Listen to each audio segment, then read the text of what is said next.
Olá, seja muito bem-vinda, seja muito bem-vindo ao Viver e Empreender Podcast. Eu sou Estela Jordi e hoje eu tenho o prazer e a alegria em receber aqui no nosso estúdio a doutora Larissa Melhorança, ela que é médica da família, pós-graduanda em psiquiatria. Doutora, que legal te receber aqui no nosso programa, finalmente. Muito obrigada pela sua presença. Oi, Estela, muito obrigada pelo convite, é uma honra estar aqui. Obrigada, hoje que é um dia muito especial, seu aniversário, é verdade? Sim, meu Parabéns. aniversário, muito obrigada. 29 aninhos. Sim, E uma com certeza. profissão de muita responsabilidade, de muita honra, uma profissão que eu Sim. admiro muito, de pessoas que de fato fazem a diferença no mundo. Então é muito legal conversar com você no dia de hoje, nesse programa que é sobre empreendedorismo, mas muito mais sobre a vida do empreendedor. E o médico, ele é um empreendedor, Sim, não é com verdade? certeza. Ainda mais em tempos de redes sociais, em que a Uhum. gente tem que estar presente no digital e aprender muito sobre isso. A gente pode conversar sobre isso se você quiser. Mas Claro. antes de qualquer coisa, eu quero te perguntar, como é que é o seu trabalho hoje? Como é que é a sua atuação? A minha atuação basicamente, hoje eu sou médica da família e comunidade em uma UBS e eu estou me especializando em psiquiatria e também trabalho com cannabis medicinal. E o que é trabalhar com cannabis para você hoje? Trabalhar com cannabis tem muitos tabus sobre o tema ainda, muito preconceito, mas aos pouquinhos a gente está desmistificando isso, porque ele é muito benéfico em muitos casos, em muitas patologias, e precisamos usar ele em benefício do paciente sempre. E quebrar tabus, Com melhorar a certeza, qualidade de vida dos pacientes com certeza. e tirar um pouquinho, né, a quantidade de remédios que as pessoas Sim, tomam. Acho que esse é um grande tema que a gente também pode conversar. sim. Mas antes eu quero saber um pouquinho mais sobre você. Qual foi seu maior obstáculo ali na faculdade, novinha, Sim. né? Me conta. Medicina sempre foi um curso muito elitista, com a mensalidade muito cara. Então, infelizmente, meus pais não conseguiam marcar com isso. Acabei fazendo cursinho e tentando passar em faculdades públicas. Acabou que depois de muito esforço, muita luta, eu acabei passando pelo SISU lá no Amapá e aqui em uma faculdade particular aqui de São Paulo. Por conta da família mesmo, optei em ficar aqui em São Paulo e acabei fazendo a faculdade de medicina aqui. Claro que não foi uma faculdade super tranquila, né? Tive alguns obstáculos, mas sempre com o apoio da minha família eu consegui, graças a Deus. E para você, o que significa, o que representa ser a primeira pessoa da família formada e formada em medicina, Sim, especialmente? sim, foi uma vitória, um grande desafio.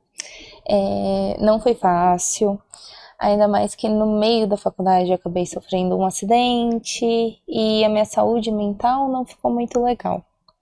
Eu estava iniciando o segundo ano só e depois desse acidente eu acabei desenvolvendo transtorno de estresse pós-traumático e precisando sim de uma ajuda para cuidar dessa parte da minha saúde mental. E o que esse trauma te ensinou? O que que ele trouxe para sua trajetória? O que você aprendeu sobre psiquiatria ali naquela É, fase novinha? eu entrei na faculdade sonhando com pediatria, com oncopediatria também. Que legal. E eu tinha a princípio um certo medo de psiquiatria mesmo. Eu tinha medo de me envolver emocionalmente com o paciente, tinha medo até dos transtornos, e foi só depois que eu sofri esse acidente que eu vi o quanto é importante e o quanto precisam de bons profissionais, né? Assim que eu acabei sofrendo o acidente, eu comecei a desenvolver esse transtorno de estresse pós-traumático, em que a gente fica basicamente revivendo o acidente que aconteceu. Então eu ia atravessar a rua, eu escutava barulho de moto, porque eu fui atropelada e acabava tendo aquelas crises de ansiedade. Então, taquicardia, sudorese, falta de ar. E comecei a buscar auxílio médico, né? E começaram a me prescrever basicamente benzodiazepínicos. E essas medicações acabam deixando a gente dependente, elas sim causam a dependência. Acabou que eu tive que buscar muitos psiquiatras. Quanto, você tem ideia? Mais ou menos uns 7, Nossa. até encontrar um que realmente me escutasse, que eu me sentisse à vontade e que aceitasse iniciar essa trajetória do tratamento comigo, né? Respeitando sempre a minha opinião, não querendo só me dar uma medicação para dormir ou só para melhorar a crise, sem tratar realmente o que estava Só acontecendo. desligar aquela dor sem tratar ela na raiz, né? Exatamente. E aí sim eu consegui, mas foi literalmente depois disso que virou alguma chavinha que eu falei, olha, psiquiatria é muito legal e saúde mental é extremamente importante. E aí eu comecei a ir mais para esse lado da saúde mental e comecei a me interessar mais. E o cannabis? Onde entra nessa trajetória? O cannabis foi já mais pra frente, né?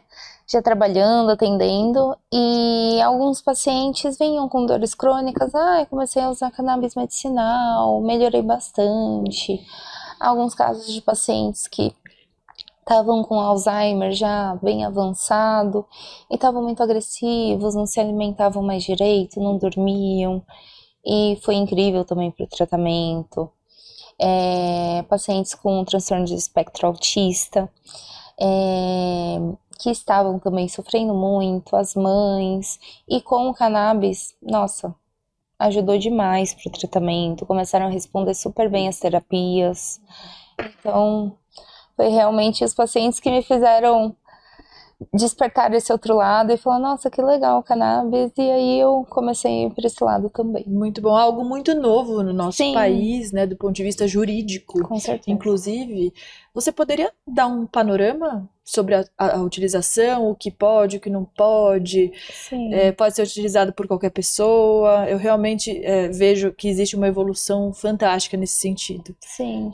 A parte do cannabis, pelo SUS mesmo, infelizmente eles só disponibilizam em casos de epilepsias refratárias, esclerose tuberosa, ainda não tem essa diversidade ampla para vários transtornos. Então, por exemplo, transtorno de espectro autista, Alzheimer, dores crônicas, não é disponibilizado pelo Sistema Único de Saúde, mas de maneira ou por ONGs, ou importação, ou até na farmácia é possível comprar, com Sim. receita e uma prescrição médica. Sempre a gente avalia muito bem cada caso, qual substância do cannabis usar, né? Porque a gente extrai aqueles fitocannabinoides, né? Os mais conhecidos é o CBD e o THC. Mas tem alguns outros.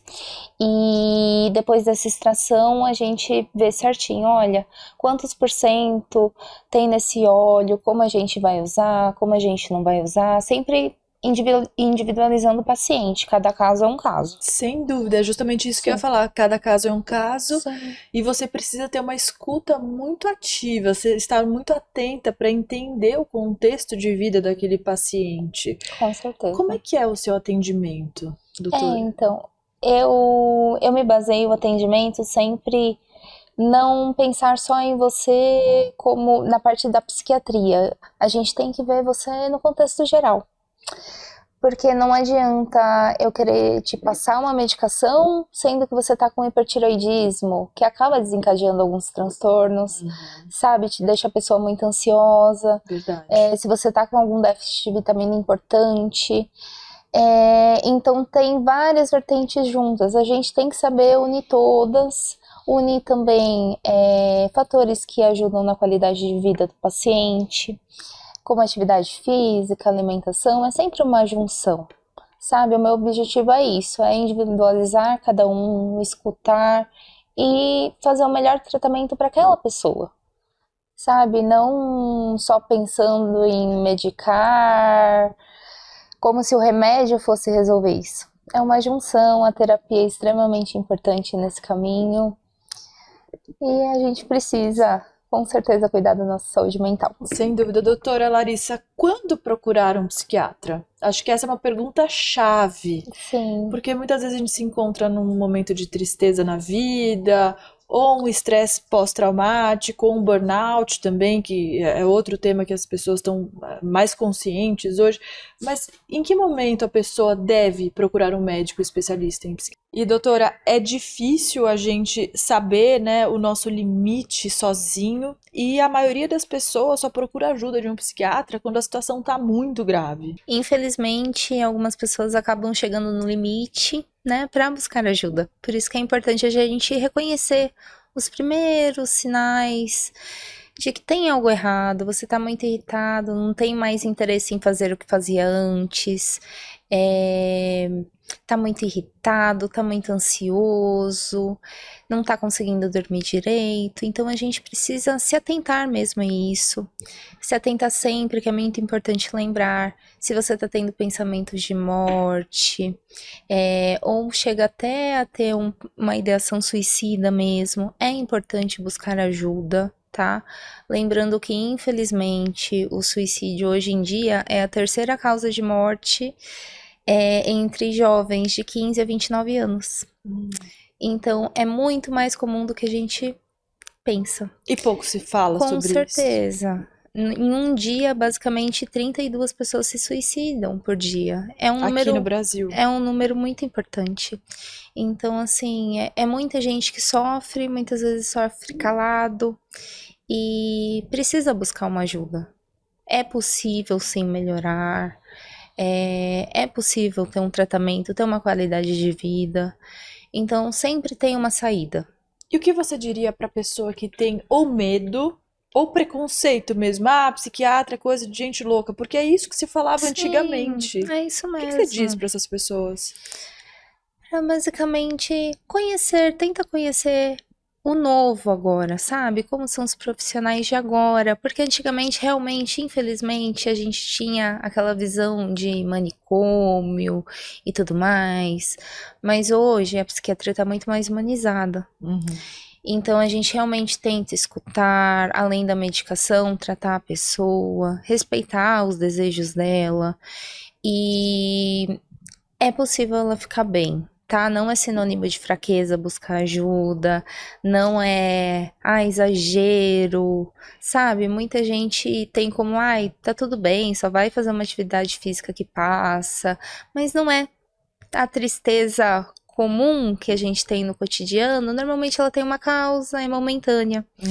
Mas quando a pessoa já tá, por exemplo, num estado depressivo, não tem uma causa aparente.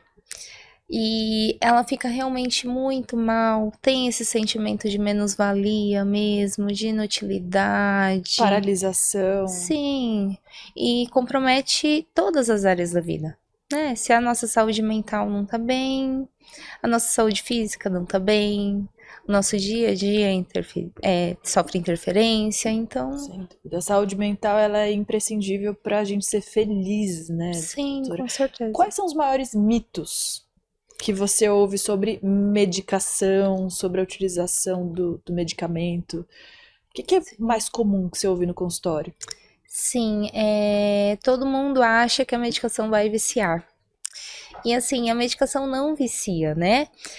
As medicações que viciam são os benzodiazepínicos, né? Que é o Rivotril conhecido, o diazepam, mas as outras medicações não. A gente realmente usa para regular a parte dos neurotransmissores mesmo do nosso cérebro e causar um bem-estar, né? Pra gente conseguir tratar, conseguir readequar essa pessoa, a vida dela.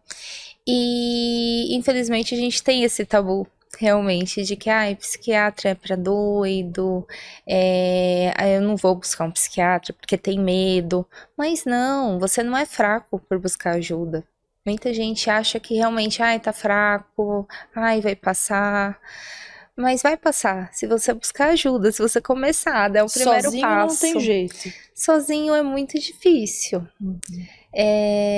Em alguns casos não é possível porque você precisa de uma rede de apoio. Essa rede de apoio é muito importante. Além de profissionais, nós somos seres sociáveis, né? Então a gente precisa de uma interação social que corrobore para nossa melhora. Então, família, amigos, é muito importante no tratamento também. A convivência social tem tudo a ver com a neuroplasticidade, né, doutora? Sim, com certeza. Tava lendo uns estudos sobre isso e realmente, né, a gente se adapta. A convivência com as pessoas, com o meio que a gente tá. A Sim, gente não pode descartar isso num tratamento psiquiátrico. com certeza. Realmente esse é o grande motivo, né, da psiquiatria. A gente quer te deixar bem para você voltar a conseguir viver em sociedade como antes você vivia, sentir prazer, né, em fazer as atividades que você fazia e perder o prazer. Sim, e pegando esse gancho, a gente também passou por um episódio na humanidade que impactou demais, Sim, que foi a pandemia da Covid-19, com certeza. e que todo mundo se isolou, muita gente não aguentou, foram muitas perdas. Qual foi o Muitos. impacto, na Sim. sua opinião, o maior impacto da pandemia na vida das pessoas? Sim, na pandemia, infelizmente, muitas pessoas perderam entes queridos, amigos, e a gente viu vários transtornos aumentarem. Por inúmeros fatores, além dessas perdas, a gente precisou, né, se isolar um pouquinho do mundo social. Então a gente não conseguia mais ir para o trabalho como ia normalmente, não conseguia fazer as atividades normais, sair com os amigos, a gente acabou se isolando. E esse isolamento gerou muitos transtornos depressivos, ansiosos na população. Algumas pessoas fazem sim tratamentos até hoje. Muitas acabaram desenvolvendo toque por conta disso, porque a gente tinha medo o tempo inteiro de pegar a Covid. Toque com Com limpeza. limpeza. Inúmeros casos, teve muita gente que acabou, como ficou mais recluso, acabou aumentando o uso de álcool e drogas. Então, vários transtornos psiquiátricos aumentaram de forma bem exponencial mesmo. E doutora, quais são as práticas recomendadas para você manter sua saúde mental? Então, a gente sempre fala que, além, claro, da atividade física, da alimentação, que é muito importante, você tem que ter um autocuidado, é importante a gente se cuidar, a gente se amar, o amor próprio é muito importante aí. É importante também a gente saber dos nossos limites. Então, assim, muita gente tem dificuldade de falar não, e nós precisamos, porque senão você acaba chegando no esgotamento. Todo mundo tem um limite. E a gente precisa saber o nosso, saber o quanto a gente aguenta suportar, o quanto a gente não aguenta. Ter, claro, uma boa rede social com amigos, família, é extremamente importante também. Equilibrar, não ficar Com só certeza. numa realidade, numa relação Sim. presa ali. Sim, e saber realmente, de certa forma, filtrar, né? Porque a terapia que ajuda muito nisso, já que a gente vive em um mundo que está muito tecnológico, nós precisamos saber que nem tudo a gente pode deixar ter total influência sobre a gente, né? Não é o que qualquer pessoa vai falar que a gente realmente vai tomar para si e ficar mal com isso. Então, eu acho que a gente realmente precisa exercitar o nosso amor próprio, se cuidar, valorizar o nosso bem-estar para conseguir ficar bem. E você nesse papel de médica, né, que entende muito de psiquiatria, que é uma referência, que está aí estudando sobre o cannabis, como é que você se sente quando você atende um paciente e percebe que ele está melhorando? Ah, é incrível, né? É a melhor parte, com certeza, quando você começa a medicar a pessoa e muda tudo. Desde como ela tá na sala de espera, até como ela tá no consultório. Porque ela começa realmente a voltar a ter prazer nas coisas. Começa a conseguir voltar a ver a vida, né? Da forma que ela via antes. Colorida, né? Não em preto e branco. Exatamente. A felicidade dela volta, né? Então é muito gratificante essa parte, de verdade. Deve ser muito Uhum. satisfatório mesmo. Sim, Agora vamos falar um pouquinho sobre empreendedorismo. claro. Como é que é ser médica e empreendedora? Como eu falei, né? O médico ele já é um empreendedor por natureza. Uhum. Mas me conta como é que tem sido essa sua caminhada. Então, trabalhar, né, com uma empreendedora também, começar a entender particular, tanto online como presencial, Foi um passo que eu dei e eu mesma acabei lidando com os meus preconceitos, rompendo as minhas barreiras, porque não parece tanto, mas eu sou muito tímida, mais introspectiva, então eu decidi começar até a gravar, para as pessoas me conhecerem de certa forma.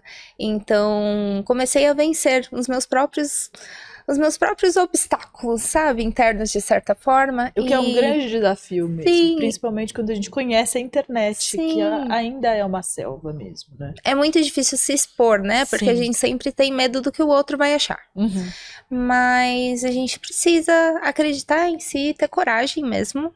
Ter coragem, estar bem para ter coragem de dar o primeiro passo e seguir em frente. E o que te fez mudar essa mentalidade? Teve uma viradinha de chave, algo pontual, ou foi um trabalho de formiguinha? Foi um trabalho de formiguinha, muita terapia, é muito importante.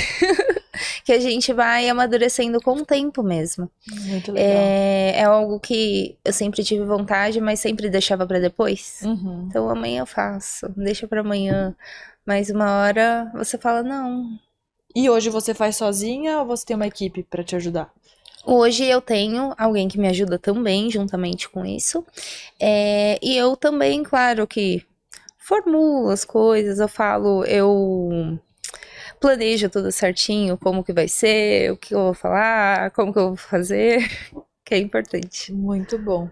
Como é que você alia, então, a medicina da família com a psiquiatria? Fiquei em dúvida sobre isso. Você pretende sempre aliar ou você quer atuar apenas como psiquiatra? O que você pensa sobre isso? Olha, eu pretendo juntar as duas realmente, porque não dá pra gente, eu falo que não dá pra gente cuidar do indivíduo em caixinhas.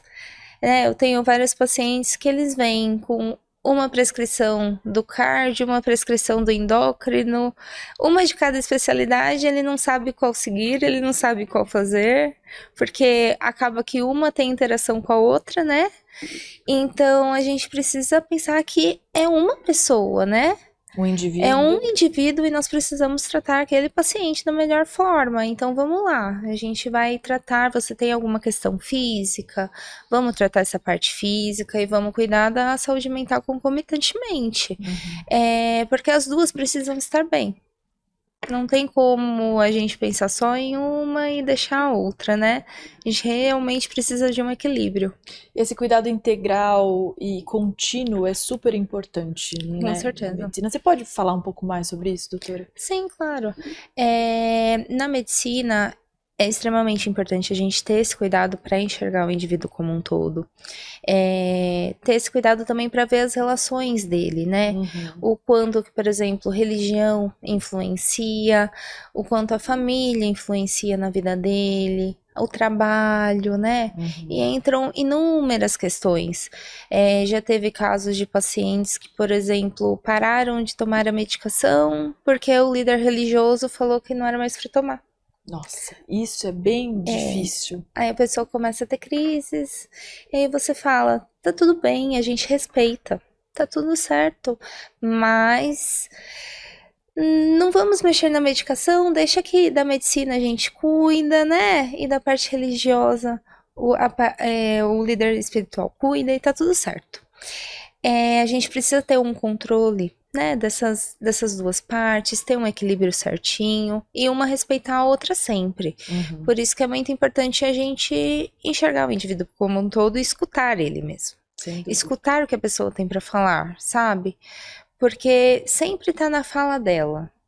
A gente tem que realmente entender o que ela tá querendo dizer, o que tá incomodando, se é algo familiar que a gente precisa conversar para começar a trabalhar e resolver, ajudar a pessoa a resolver, né? Ou no trabalho, como que tá esse ambiente de trabalho? Porque às vezes o problema está ali no ambiente de trabalho. A pessoa está bem em outros ambientes, mas é ali no trabalho que está o problema. Então, que ela tem o gatilho, que ela fica mal. A gente precisa realmente enxergar o indivíduo, enxergar em que local, em que fase que está acontecendo, realmente para ter um tratamento eficaz e em benefício mesmo do paciente. Com o tratamento, em relação ao tratamento com a cannabis, Uhum.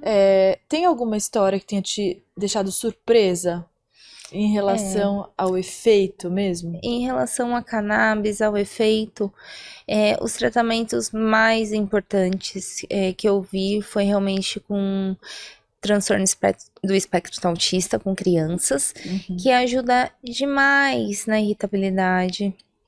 Então, você realmente vê uma criança antes e uma criança depois. E nos transtornos de Alzheimer também, Parkinson, nas demências, né? Que muitas vezes eles acabam ficando um pouco agressivos, fica um pouco difícil, né? De lidar com o idoso nas atividades básicas de vida dele. E com o cannabis é possível, né? Ter um resultado muito importante. Então, pacientes que, por exemplo, acabavam passando mal, brigando muito, não queriam tomar banho, conseguem começar a tomar banho, não deixavam, né? Não permitiam que ninguém alimentasse eles, não queriam comer. Nossa. Então, assim, conseguem começar a se alimentar sozinhos até. Então, assim, é uma evolução incrível. Doutora, existe muita desinformação, na sua opinião, sobre o cannabis? Sim, ainda existe, infelizmente. Muitas pessoas acreditam que vão começar a usar o cannabis medicinal, né, os óleos, e vão começar a ter aqueles sintomas de brisa, sabe? E não é exatamente assim, né? Não necessariamente Brisa é aquele barato, ou talvez uma paranoia, algo nesse sentido. Sintomas psicóticos, sabe? De ver alguma coisa, ouvir alguma coisa. O medo de atravessar o espelho, como se fala. Né? De certa forma, sim. E não é exatamente assim, né? As substâncias são selecionadas, os fitocannabinoides, ou CBD, ou THC, e a gente usa muito bem as dosagens para não dar esses efeitos, né? Para realmente a gente lidar com qual é o desejável. Então, se a gente quer melhorar a dor do paciente, a gente vai usar o CBD de uma dose adequada para ajudar nessa dor. Se é na ansiedade, irritabilidade, insônia, a gente vai dosando muito bem.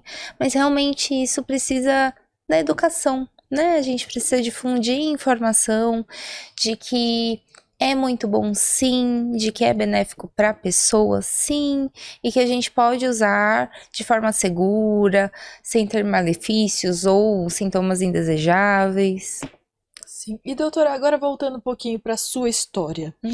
Como a sua história, essa sua experiência pessoal, influencia hoje na sua prática clínica? Então, foi através dela, né, que eu me interessei pela psiquiatria, e hoje em dia, quando eu vou atender alguém, eu consigo literalmente pensar, né, e se fosse eu ali? Você realmente se coloca no lugar do outro. Você entende a dor da pessoa que tá ali na sua frente. Você enxerga realmente a pessoa como um indivíduo, como um ser humano que precisa de auxílio, precisa de escuta. E é esse o objetivo, assim como eu precisei lá atrás, aquele paciente está precisando de mim agora. Todo mundo está sujeito, né, a sofrer algum abalo emocional e a precisar de uma ajuda. Então, o que você gostaria que a população soubesse sobre a saúde mental? O meu objetivo é que realmente a gente valorize, né, a saúde mental, valorize o quanto ela é importante, que a gente precisa cuidar dela sempre. Assim como a saúde física, né? A gente não tem que manter só a pressão estável, os níveis glicêmicos, a nossa saúde mental precisa também. A prevenção é o mais importante, para realmente a gente não precisar chegar no limite para buscar ajuda. Então, realmente precisamos dessa conscientização que hoje em dia, depois até da pandemia, começou a se falar mais sobre saúde mental, que antes não era tão falado. Mas a gente precisa realmente fortalecer esse lado de que é muito importante a saúde mental. É tudo pra gente. A gente precisa, não é um tabu, não é exagero, não é frescura, não é Mente sã, corpo drama. são, isso é muito certo, né, doutora? E para você, o que é empreender com um propósito na medicina? É um desafio, né? Com certeza, mas é realmente pensar no indivíduo, tá? A gente tá em um mundo que visa sempre lucro, lucro, lucro, né? É o sistema que a gente vive, mas precisa ter o outro lado, né? Não é só lucro, lucro, lucro. A gente tem que juntar, fazer uma junção de conhecimento para o bem-estar. Não é um número ou um cifrão que eu tô enxergando na minha frente. É alguém. Você está lidando com vidas. A gente tem que enxergar a pessoa de verdade, não pensar ela de forma só lucrativa. A gente precisa realmente ter esse lado. E é isso. Doutora Larissa, que mensagem você quer deixar para quem está assistindo o nosso programa agora e está em dúvida sobre procurar um psiquiatra? Por onde começar? Como saber se é hora de procurar um psiquiatra? Então, o mais importante é a gente validar a sua dor. Então, comece a perceber os seus hábitos, se enxergue, valide a sua dor, não é frescura, tá? O que você tá sentindo realmente importa. Você merece uma qualidade de vida boa, você merece uma saúde mental incrível, e é possível sim ficar muito bem, é possível ter uma saúde mental incrível. Busque ajuda, não tenha medo, que você vai ficar muito bem. Ter liberdade para viver, para empreender, para fazer Com o que a gente certeza. tem que fazer nesse mundo, não é verdade, doutora? Sim. Muito obrigada pela sua presença nesse dia tão especial, que é seu aniversário, que você tirou para estar aqui com a gente, um pedacinho do seu dia. Eu fico muito feliz, de verdade, me alegra muito falar com mulheres fortes como você, que apesar de todas as dificuldades continuaram e estão brilhando no mundo. Então, obrigada mesmo. Antes de ir embora, deixa suas redes sociais, por favor. Muito obrigada, Estela, foi um prazer e uma honra. O meu Instagram é @DRA Lari Melhoranca. E é isso, foi um prazer. De melhorança com C cedilha, mas lá na internet é sem a cedilha, certo? Sem a cedilha, é Melhoranca. Tá bom, doutora, muito sucesso pra você, volte sempre, tá bom? Muito obrigada, viu? Foi um prazer. Igualmente. Larissa Melhorança é o nome dela, o Viver e Empreender Podcast fica por aqui. Muito obrigada pela sua companhia, pela audiência de sempre e até uma próxima. Tchau, tchau.